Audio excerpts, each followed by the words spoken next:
Les deux voies de la clairvoyance, troisième conférence, chapitre 3, Dornard, 19 septembre 1915.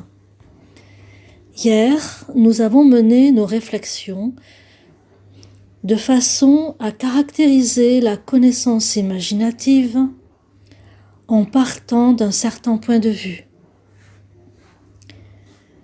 Nous nous sommes attachés à montrer que tout ce que l'homme rend présent à sa conscience grâce à la connaissance imaginative, il l'a en fait constamment en lui. À titre de comparaison, j'ai évoqué une pièce obscure où se trouveraient divers objets, parmi lesquels aussi des hommes, qu'on ne verrait donc pas avec les yeux physiques. Quelqu'un entrerait alors avec une lampe et éclairerait le tout. Il n'y aurait rien de nouveau. Tout serait déjà là.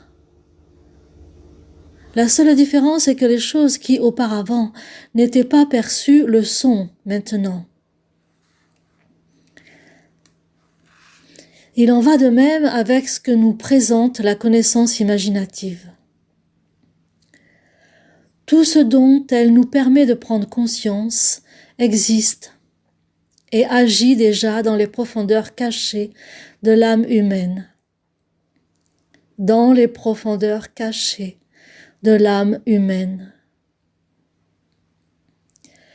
Cela fait partie de ce qui vit et s'organise dans l'intériorité humaine.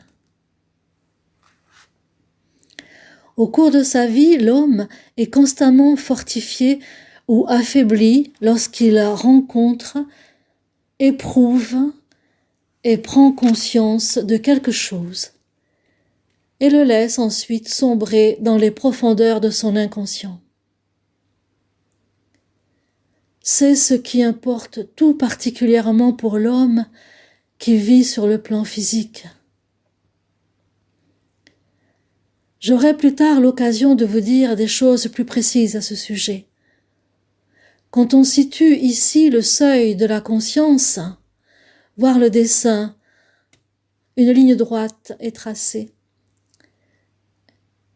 et que l'on dit qu'une représentation s'enfonce dans l'inconscient et s'y trouve alors comme un être vivant. C'est une façon très incomplète de décrire le processus. Mais nous voulons nous approcher pas à pas d'une compréhension de ce qu'il en est vraiment dans ce domaine.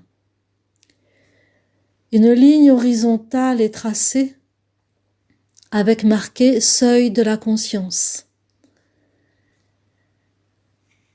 Ce que je veux dire aujourd'hui, c'est que les faits de la connaissance imaginative, comme vous pouvez vous en rendre compte avec ce qui a été exposé, sont en profonde relation avec les conditions de la vie de l'homme, sur le plan physique aussi, de la naissance jusqu'à la mort. Mais il s'agit alors des conditions inconscientes ou subconscientes de la vie. Ce que nous avons étudié nous permet de comprendre une vérité importante. L'homme, tel qu'il vit sur terre, dépend de conditions qui ne pénètrent pas dans la conscience lucide que nous avons entre la naissance et la mort quand nous sommes éveillés. Notre vie dépend de facteurs que nous ne pouvons pas connaître avec notre conscience normale. Mais ces facteurs de la vie qui agissent ainsi dans les profondeurs, nous avons dit hier que c'est dans le corps éthérique, sont pourtant encore assez proches de l'homme, dans la mesure où ils se relient aux représentations que celui-ci laisse constamment descendre dans les profondeurs de son être. quand il transforme ses pensées en représentation du souvenir, l'homme peut en effet les changer lui-même en la substance qui descend dans l'inconscient. Cette substance est tout à fait la même chose que ce que nous pensons. Quand ce que nous pensons se trouve en bas, dans notre subconscient, c'est un monde de souris tout aussi grouillant que celui des pensées vivantes qui s'animent là-dessous. C'est le corps éthérique, c'est-à-dire ce qui, du cosmos, a pénétré dans le corps éthérique. Tout cela est encore très proche de l'homme, car apparenté à la vie consciente des pensées. Autrefois, pendant l'ancienne existence lunaire, ce qui vit et s'anime aujourd'hui dans notre inconscient existait pleinement. Il faut vous représenter que la pensée lunaire était de la nature du rêve. C'est comme si vous rêviez et que, dans votre rêve, vous perceviez la trame vivante de la pensée. C'est ainsi qu'à l'époque lunaire, on se faisait des représentations. Ce qui s'est rajouté à l'époque terrestre, c'est que nous devons faire des efforts pour pouvoir saisir des pensées. Nous devons former nos pensées par nos propres efforts. L'habitant de l'ancienne lune n'avait pas à le faire. Il vivait simplement dans les images du rêve. Mais celles-ci n'étaient pas aussi mortes que le sont nos pensées. C'est la vie même qui les animait. Quand on se familiarise avec le monde imaginatif, on acquiert quelque chose, mais en même temps, on perd autre chose. Vous pouvez le déduire de ce que je vous ai exposé. On perd le calme avec lequel, sur Terre, on peut faire l'expérience de la pensée. On n'a plus cette force, parce que les pensées elles-mêmes deviennent des forces intérieures vivantes. Dans la vie courante, nous nous sentons maîtres de nos pensées. Dans le monde imaginatif, nous ne pouvons plus les tenir ainsi. Par contre, nous saisissons une vie qui est la vie, justement. Les pensées que nous avons dans la vie physique sont mortes, alors que celles que nous saisissons, là, vivent et s'animent. C'était déjà le cas pendant l'ancienne existence lunaire. Mais les hommes vivaient encore cela en rêve et n'en étaient pas conscients. Au cours du développement de la Terre, cela montera jusqu'à la conscience.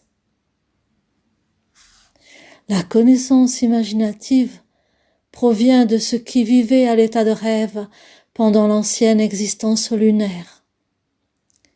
Elle représente le premier degré de ce qui, pour la science de l'esprit, doit devenir la source de la connaissance. Elle est donc encore très apparentée à l'homme. Je disais que l'on acquiert une chose et que l'on en perd une autre. Avec le fait d'acquérir quelque chose, les hommes seraient sans doute d'accord. Mais ils ne le sont plus dès qu'il s'agit de perdre. Et d'innombrables erreurs proviennent de là. Il n'est pas si facile, voyez-vous, lorsqu'on ne s'en donne pas la peine d'avoir une idée de ce qu'était cette façon de se représenter les choses à l'époque lunaire, par des images semblables à des rêves. Lorsque l'on vit sur Terre, il est assez malaisé de devoir toujours s'appuyer sur les faits physiques pour se faire des représentations et des pensées. C'est bien ce qui rend les études si incommodes. Il faut examiner les faits avec soin, les apprécier, les relier les uns aux autres, puis, par ses propres efforts, se frayer lentement un passage dans le monde des pensées et des représentations que l'on maîtrise avec sa volonté d'homme terrestre. Beaucoup de gens trouvent plus commode que le monde des pensées vivantes leur soit donné et qu'il n'ait plus qu'à attendre qu'ils viennent. Lorsqu'une illumination leur vient, elle pénètre leur vie intérieure, si bien qu'ils n'ont plus besoin de former des pensées. C'est du moins ce qu'ils croient. Mais ces gens-là restent alors ce qu'ils sont et ils ne progressent absolument pas. Un homme terrestre est bien plus avancé qu'un homme lunaire, car il a progressé. Par rapport à l'imagination lunaire semblable au rêve, l'homme terrestre qui combine les faits et qui forme lui-même les concepts qu'il tire de ses expériences avec sa raison et sa faculté de jugement, est bien plus avancé que l'homme lunaire et que celui qui cherche à revenir à cette existence de l'humanité lunaire où l'on recevait des illuminations sans qu'elles aient à provenir d'un travail de la pensée. On peut faire sur ce plan de bien curieuses expériences. Ce n'est pas que l'homme qui replonge dans ce mode de connaissance à caractère lunaire n'ait aucune pensée. Il en a, certes, mais elles viennent toutes seules. Il n'a besoin d'accomplir aucun travail pour penser les faits. C'est ce qu'il trouve si commode. Et si l'on veut comprendre ces choses de façon juste, on fait une expérience très importante. Il y a des gens qui parviennent à une certaine clairvoyance visionnaire. Cette faculté d'imagination semblable au rêve, cette clairvoyance visionnaire est toujours une rechute dans la nature lunaire. Car la clairvoyance véritable, celle qui est souhaitable sur terre, doit être acquise par un travail encore plus intense dans le monde de la pensée que la connaissance au plan physique. La rechute n'élève pas l'homme, c'est un progrès vers le bas. Retomber ainsi, c'est devenir moins intelligent que ce que l'on est en tant qu'homme terrestre normal. Et nous en venons à cette curieuse observation qu'il nous est toujours à nouveau possible de faire.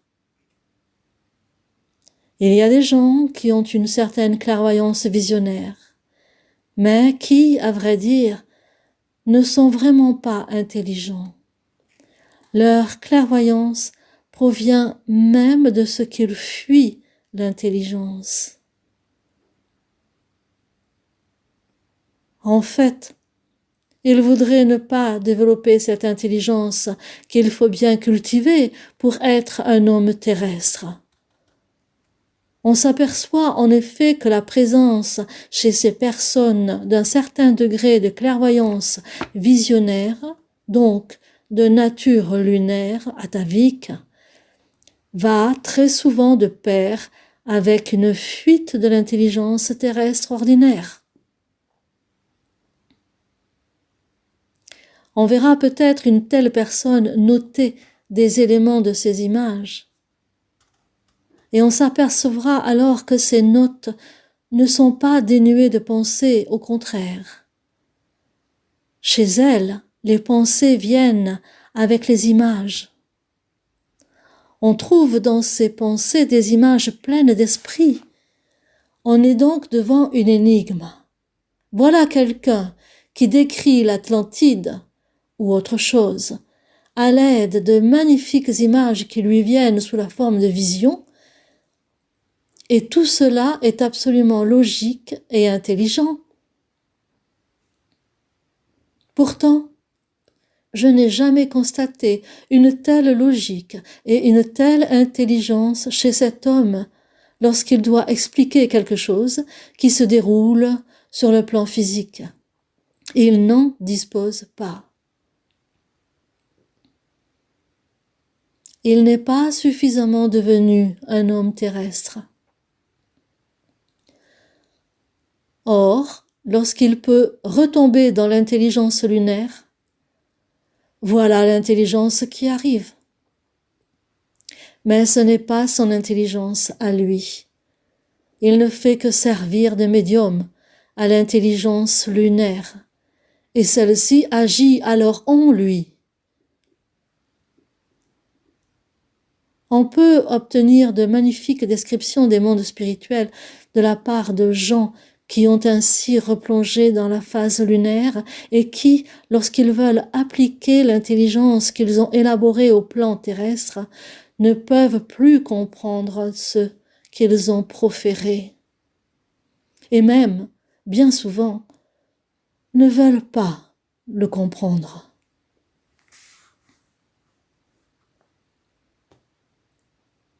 J'ai dit que lorsqu'on s'élève à la connaissance imaginative, on doit acquérir quelque chose et perdre autre chose, et que, la plupart du temps, les gens ne veulent rien perdre.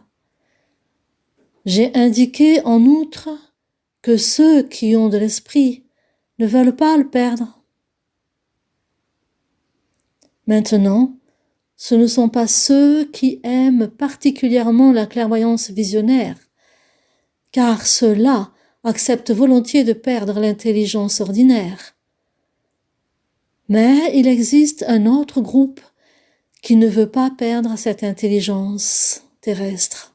Ces gens-là voudraient garder leur intelligence telle qu'elle est sur le plan physique, mais sans la développer davantage. Ils ne veulent pas continuer de travailler sur leur intelligence en s'efforçant d'utiliser les concepts plus librement qu'on ne le fait quand on les soumet au processus physique. Ils en viennent alors à élaborer des allégories, des symboles. Mais ce n'est pourtant à nouveau qu'une activité du plan physique, qui ne fait aucunement progresser la pensée, mais le laisse tel quel, et se contente d'y suspendre de petits manteaux faits de toutes sortes de subtiles choses occultes. Or, il est très important de prendre cela en compte.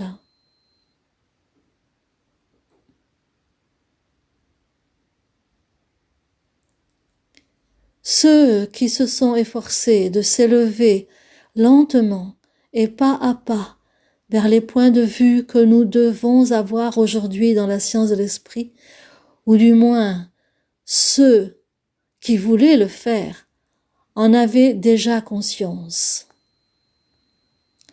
Avec la science de l'esprit, il s'agit vraiment d'apporter à l'humanité un pensée clair, en lien, certes, avec la possibilité de savoir quelque chose des mondes spirituels, mais toujours dans des pensées parfaitement claires.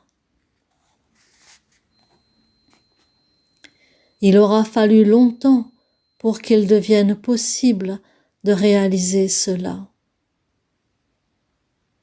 Espérons que c'est maintenant le cas. Bien des hommes ont dit y consacrer tous leurs efforts. Des esprits aussi clairs que Goethe, par exemple, sont arrivés très près d'une clarté parfaite. Beaucoup d'autres s'y sont efforcés.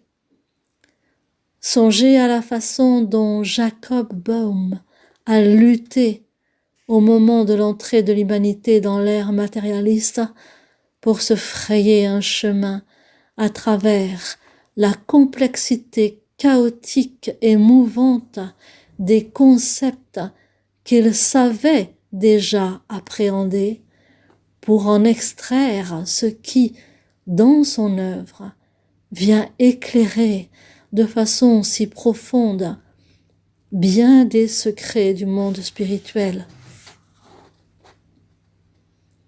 Quelqu'un d'autre encore a su nous indiquer dans une formule merveilleusement belle comment il est parvenu, non pas, certes, jusqu'à une vision tout à fait claire de la science de l'esprit telle qu'elle doit être aujourd'hui, mais au moins jusqu'à ce qui constitue sa principale ligne de force.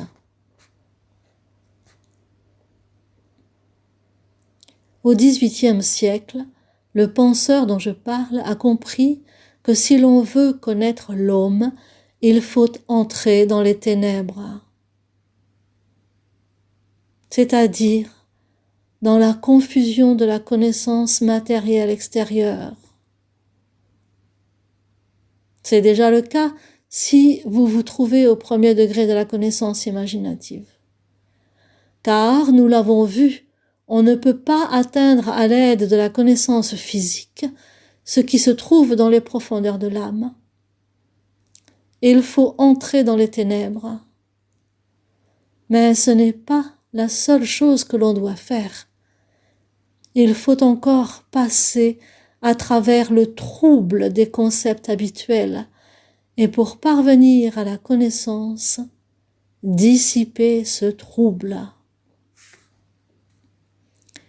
Il faut donc dépasser le pensée habituel, celui qui agit sur le plan physique. C'est ce que ce penseur a exprimé dans une très belle formule.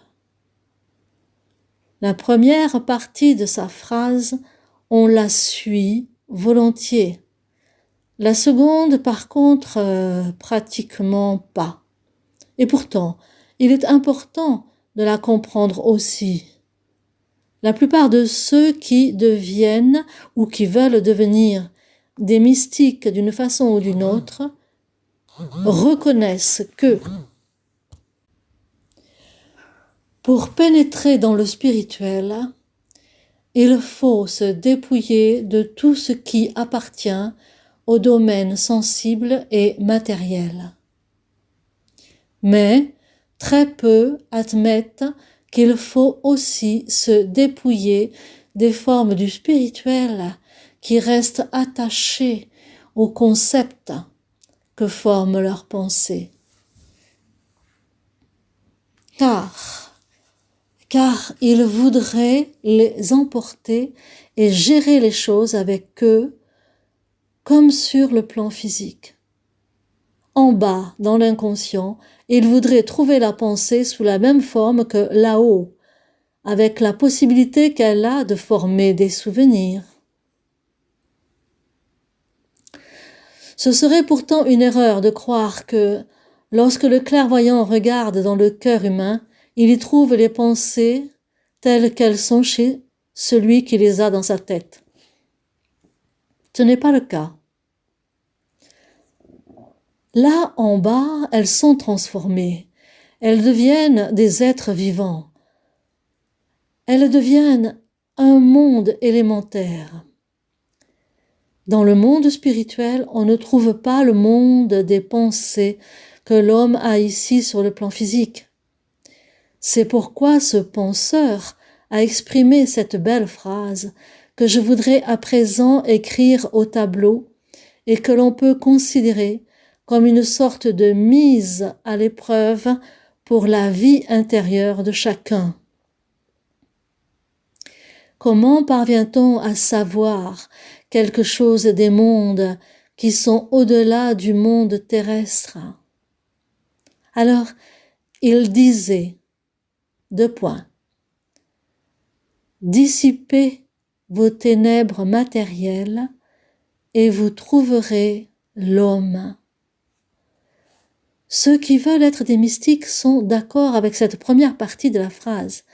Il s'agit de dissiper les ténèbres et la confusion matérielle. Mais la seconde partie, ils ne la comprennent encore qu'à peine. Dissipez vos ténèbres spirituelles et vous trouverez Dieu. Sous le terme Dieu, qui est encore teinté de représentations religieuses, nous devons nous figurer tout le contenu de la science de l'esprit. Tout le contenu de la science de l'esprit. L'auteur de cette phrase n'était pas encore à même de trouver les termes que nous pouvons utiliser aujourd'hui. Quelqu'un qui aujourd'hui lit « Dissipez vos ténèbres matérielles et vous trouverez l'homme » se dira sans doute que c'est bien ainsi qu'il pénétrera dans le monde spirituel et il voudra le faire. Mais s'il lit « Dissipez vos ténèbres spirituelles et vous trouverez Dieu », il se demandera ce qui peut encore lui rester s'il n'a plus rien. Que reste-t-il en effet? Ce qui constitue la science moderne de l'esprit. Pour y accéder, il faut dissiper le contenu de connaissance du plan physique que l'on a l'habitude de tenir pour le seul valable, comme il a fallu aussi dissiper les ténèbres matérielles. Cette phrase vient de celui que l'on appelle le philosophe inconnu, Louis-Claude de Saint-Martin.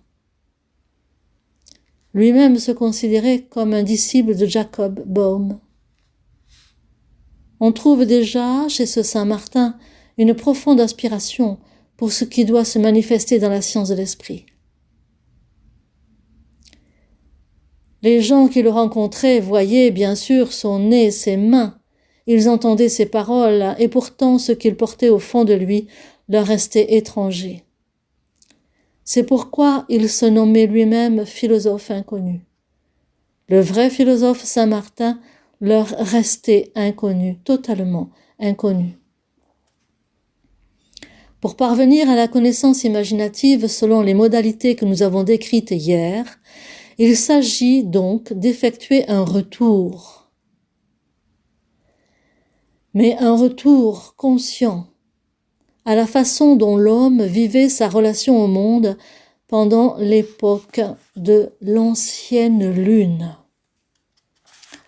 On peut dire en effet que les réalités qui étaient des réalités normales pendant toute cette période lunaire et qui ne le sont plus sur Terre, continuent cependant d'agir dans l'homme de façon suprasensible. Vous vous souvenez que nous en avons parlé ici, d'un autre point de vue. L'homme a conservé en lui ses réalités, ses faits lunaires, et il peut y retomber. Il en tire alors certaines connaissances, mais d'une toute autre façon que celle par laquelle l'homme terrestre peut y parvenir. Il peut développer une clairvoyance visionnaire, avoir une intelligence plutôt réduite et présenter pourtant cet étrange phénomène dont je viens de parler. Si on l'incite à exercer son raisonnement scientifique, voire même simplement à prendre des décisions sensées dans les choses les plus courantes de la vie, on se rend vite compte qu'il en est incapable. Pourtant, lorsqu'il écrit quelque chose en partant de ses visions, par exemple au sujet des événements qui se sont déroulés à l'époque du mystère du Golgotha, il ne peut certes décrire que des images, mais il le fait alors avec une remarquable intelligence. Et ce qu'il écrit ne concorde vraiment pas avec ce que l'on connaît de lui par ailleurs. Théoriquement, il est un incapable. Mais quand il devient médium, il écrit de façon très intelligente, à un point qui peut étonner. Or, loin de représenter un progrès, cela dénote au contraire un recul. Il n'est pas exclu, bien entendu, que des vérités puissent tout de même s'exprimer à travers cet homme, parce qu'il se trouve dans l'existence terrestre, et que, tout en plongeant activement dans la vie lunaire, il reste lié à cette existence. Dans les drames mystères où j'ai tenté de représenter les différents types humains, j'ai aussi montré une telle personne qui retombe dans l'existence lunaire. Elle n'est pas intelligente sur le plan physique, mais elle peut néanmoins révéler des choses qui sont justes. Elle reste donc en dessous du niveau de l'homme physique normal. Il s'agit de Théodora. À travers ce personnage de Théodora, il s'agissait justement de montrer ce qu'est cette rechute dans la conscience lunaire. Ces choses sont clairement indiquées au moment où il est dit, lorsqu'elle entre en scène, Théodora, une voyante. Chez elle, l'élément volontaire est transformé en voyance naïve. Cette voyance naïve, c'est évidemment la voyance lunaire. La qualifier de naïve met bien en évidence son caractère. C'est aussi pour cette raison que dans le dernier drame mystère, seule son âme apparaît. Théodora ne peut pas apparaître elle-même parce qu'elle ne peut plus participer à certaines choses. Il faudrait prendre ces drames mystères très au sérieux. Peut-être certains d'entre vous pourront-ils se rendre compte qu'il n'y a pratiquement rien de ce qui s'est vécu ici ces derniers jours, que l'on ne retrouve, sous une forme ou sous une autre, dans les drames mystères. Si on les avait lus comme il faudrait lire les choses, nous n'aurions pas eu besoin de traverser tous ces événements confus. Retenons donc que le monde imaginatif est encore très proche de l'homme. Le monde auquel on accède par l'inspiration, par contre, s'en trouve beaucoup plus éloigné.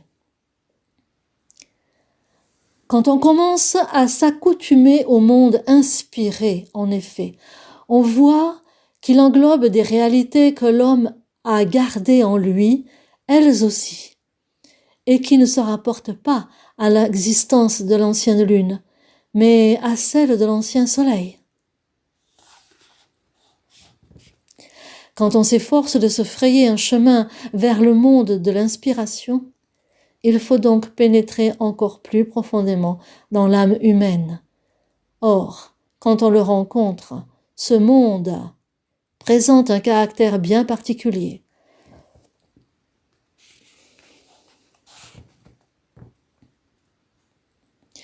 Quand on accède au monde imaginatif, on est confronté à des faits qui se sont déroulés pendant l'existence de l'ancienne lune. L'homme vivait sur l'ancienne lune pendant les phases où celle-ci s'était séparée de ce qu'était alors le soleil. Vous pouvez lire ces descriptions dans la science de l'occulte. Quand, au moyen de l'ancienne clairvoyance imaginative qui a la nature du rêve, on retourne à cette existence lunaire, on est d'abord confronté à ce que l'homme vivait alors. Quand, par contre, on accède au monde inspiré, l'existence dans laquelle on vit n'est plus séparé du soleil. On vit en lui. On retrouve les réalités que l'homme a vécues avec le soleil. On éprouve vraiment des réalités solaires. Et ces réalités solaires, voyez-vous, ne sont plus en affinité avec l'homme. L'homme, tel qu'il est actuellement pendant son existence terrestre, s'il ne regarde pas ce qui vit dans les profondeurs de son âme, et s'il se contente d'être ce qu'il est sur terre, n'est en réalité qu'une sorte d'enveloppe. Il n'est pas vraiment une entité humaine, mais plutôt une enveloppe. Il porte d'abord sa forme physique qui, telle qu'elle se montre à nos yeux physiques, est apparue au cours de l'existence de la Terre. Mais des forces que l'on ne peut pas voir et qui ne sont même pas encore étudiées par la science actuelle y agissent. Il y a quelque temps, un de nos amis a été sollicité pour faire des recherches dans cette direction, avec le matériel biologique qu'il a à sa disposition. Il se donne beaucoup de mal et il pourra peut-être dans quelque temps découvrir la possibilité de jeter un pont vers ces parties cachées de la nature humaine. Ces choses-là demandent de longues études. Cela implique d'étudier en profondeur certains faits biologiques dont la science actuelle ne tient aucun compte et que les chercheurs laissent tout simplement de côté lors de leurs expériences. Il faut étudier les préparations dans un sens qui n'intéresse pas les autres chercheurs et que, de ce fait, ils négligent d'explorer.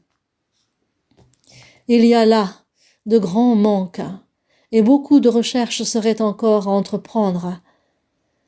Il se peut qu'on n'en vienne pas à bout avant plusieurs années.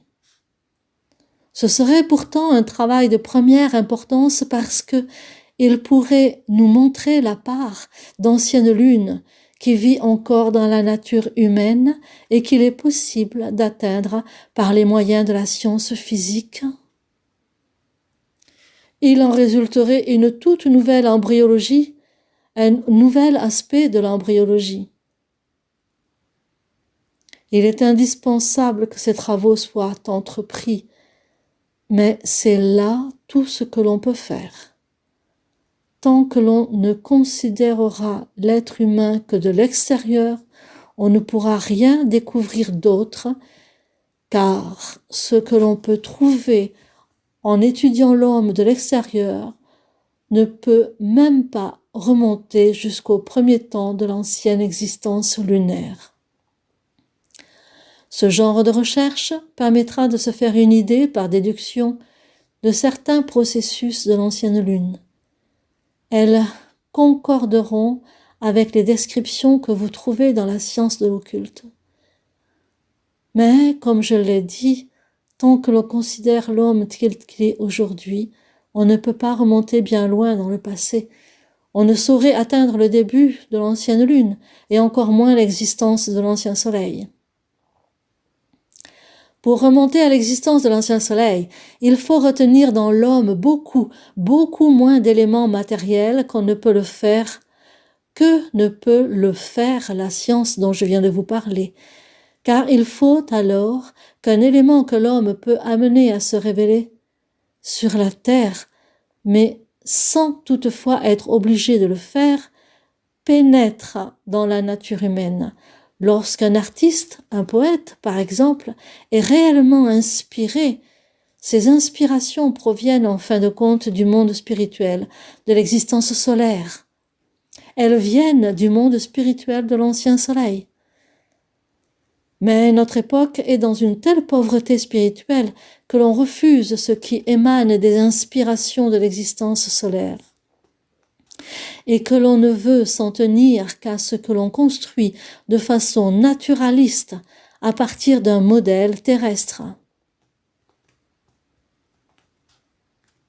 Ce qui peut venir du modèle, pourtant, il ne faudrait y voir qu'un matériau pour ce que l'on doit en réalité créer. L'architecture et la musique sont les deux formes d'art qui protègent les artistes de la dépendance envers un modèle et leur évitent de tomber sous l'emprise du monde matériel. L'architecture ne peut, au fond, rien copier, bien qu'elle le fasse parfois avec une certaine maladresse. Quant à la musique, elle ne peut rien reproduire non plus. On ne fait aucune musique valable en imitant des chants d'oiseaux ou des miaulements. La musique ne peut partir que du matériau le plus noble, c'est-à-dire le son musical. Mais ce devrait être ainsi pour tous les arts. Le musicien part de la musique. Le peintre devrait faire comme lui et partir de la forme et de la couleur. Le modèle ne devrait rien lui fournir d'autre que le matériau.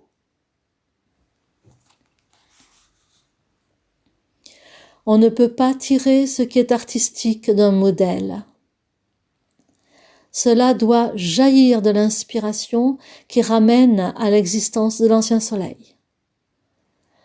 Voilà pourquoi les grandes œuvres d'art paraissent si étrangères à la terre. Je disais que l'homme peut vivre sans inspiration artistique. Il le peut, certes, comme il peut aussi les introduire dans sa vie, mais ce n'est pas un besoin. Le barbare ne dit-il pas que l'homme peut aussi vivre sans l'art?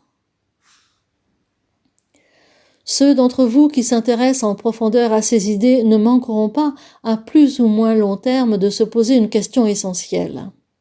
Si nous considérons les 4 phases de l'ancien Saturne, de l'ancien Soleil, de l'ancienne Lune et de la Terre, avec pour chacune les réalités qui la concernent, nous voyons que la connaissance imaginative nous renvoie à l'existence lunaire et que la connaissance inspirée nous renvoie à celle du Soleil. Il en résulte certainement que la connaissance intuitive nous fait remonter jusqu'à l'existence de l'ancien Saturne.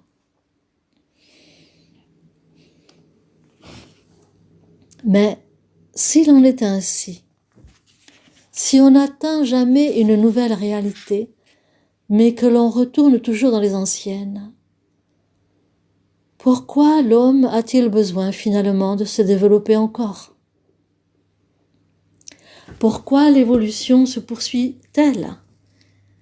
Pourquoi devons-nous passer par toute cette existence terrestre qui nous détache des réalités au sein desquelles nous nous sommes développés, si bien que les connaissances disparaissent dans l'inconscient et qu'il nous faut les faire remonter par notre activité de pensée? Oui, pourquoi tout cela? Eh bien, voyez-vous, c'est seulement ainsi que nous devenons des hommes véritables. Parce qu'il n'y a pas d'autre moyen de perfectionner notre vraie nature.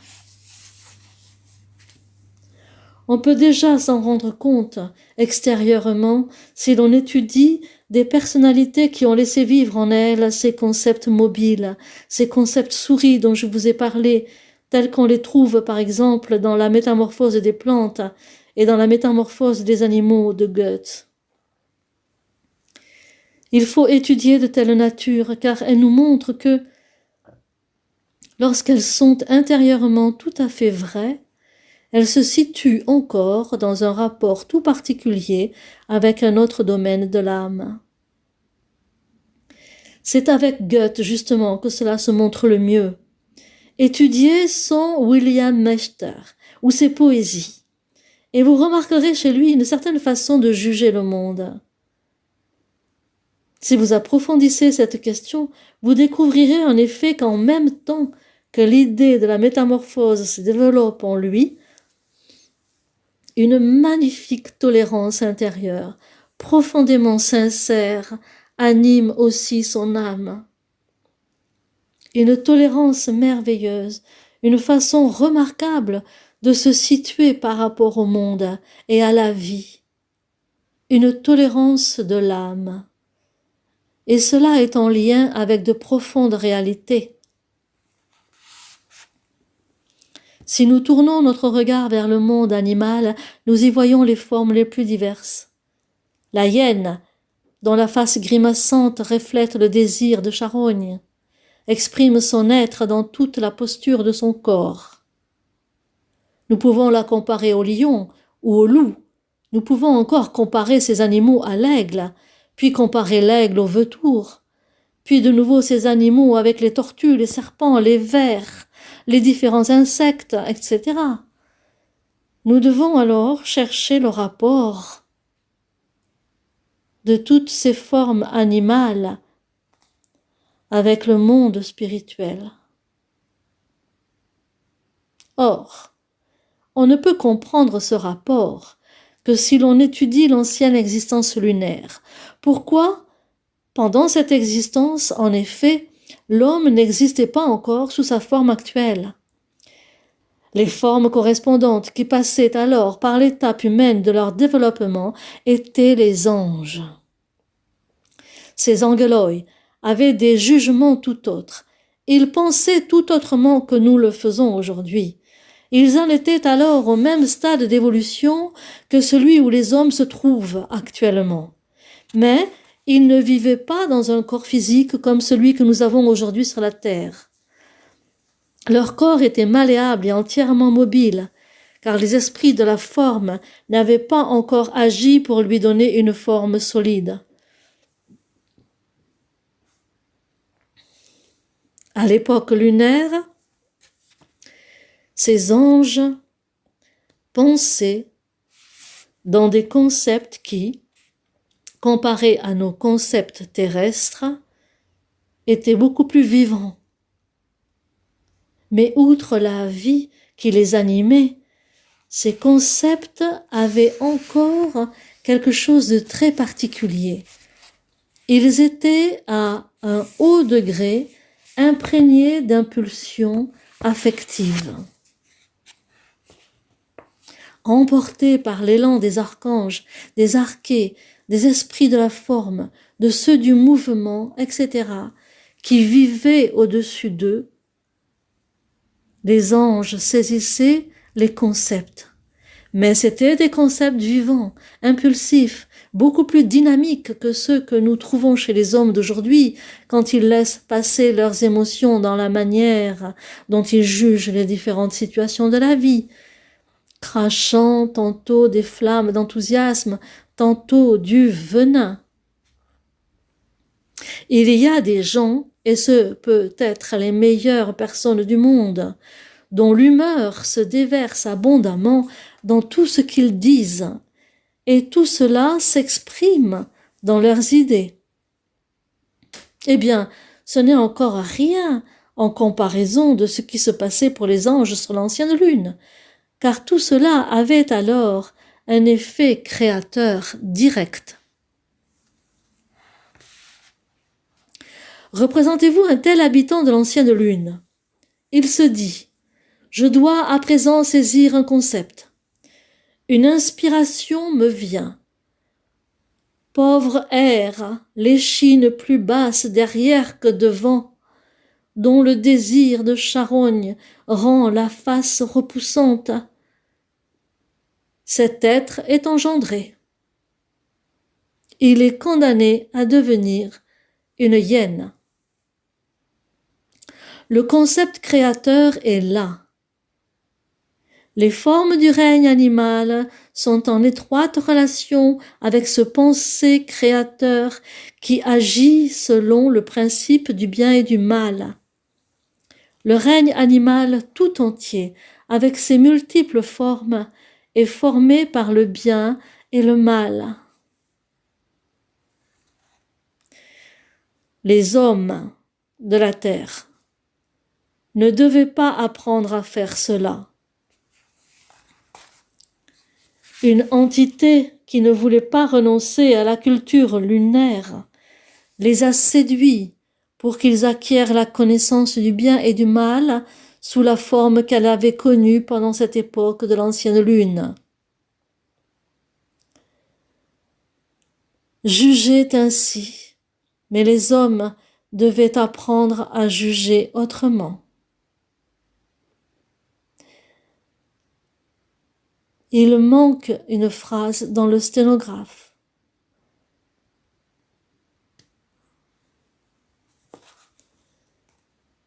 Elle jugeait ainsi, mais les hommes devaient apprendre à juger autrement.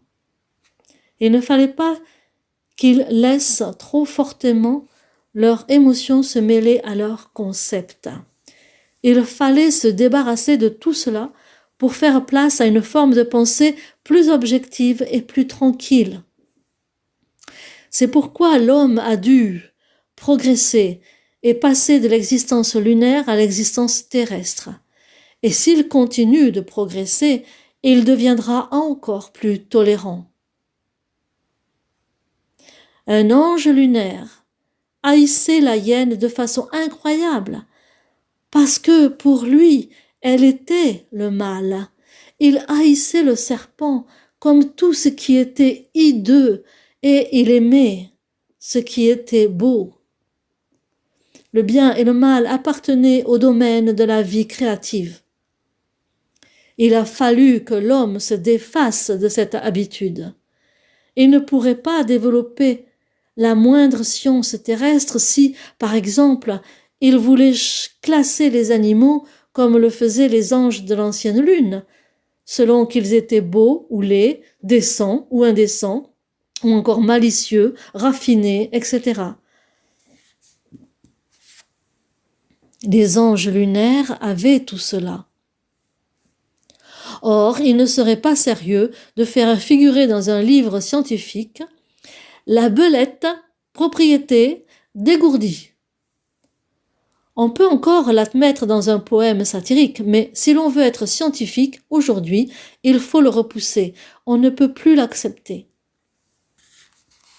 Pour progresser dans ce domaine, il faut pouvoir s'élever jusqu'au stade où l'on observe ce qui, dans la vie terrestre, provoque chez l'homme les plus fortes émotions, avec autant d'objectivité scientifique que l'on a pour regarder aujourd'hui le règne animal. C'est ce que l'on trouve dans cette tournure d'esprit si particulière de Goethe. Pour lui, la vie humaine est un fleuve tranquille qu'il observe comme on observe les phénomènes naturels. Le magnifique calme intérieur avec lequel il regardait la vie vient du fait que pour lui, une partie de la vie humaine plongeait aussi dans le fleuve des réalités naturelles. Voilà pourquoi il pouvait devenir si objectif. Demain, nous continuerons ces considérations en reprenant les choses avec cette question.